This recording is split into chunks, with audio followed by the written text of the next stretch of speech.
The chaos and destruction of World War II was a massive catastrophe for Freemasonry in Europe.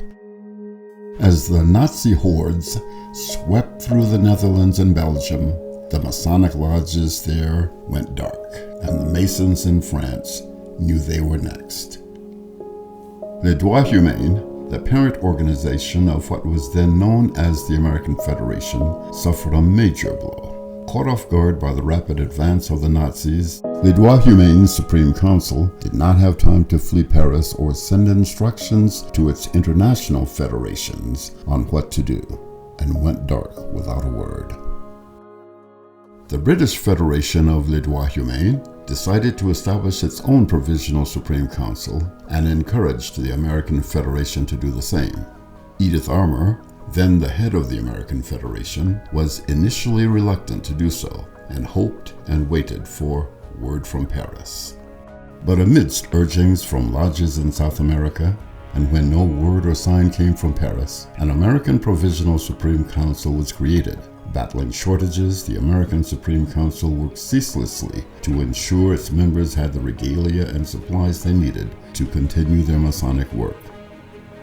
Meanwhile, the Nazis looted and vandalized any Masonic temple they could find in France and went through lodge records to find lists of Masons to persecute, torture, and imprison. Masons often ended up in concentration camps, forced to renounce Masonry, or in the French underground, resisting their conquerors.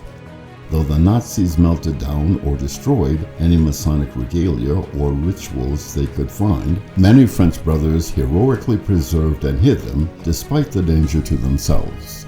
After the war, the WWII Supreme Council was found to have survived intact, though the headquarters and temples of the order had been reduced to nothing more than empty buildings.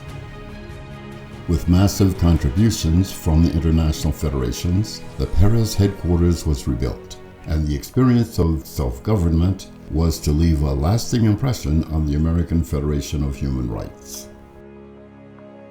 Though no war or calamity threatens Freemasonry today, the teachings of Masonic ritual and history alike show us that conditions can arise rapidly and without warning.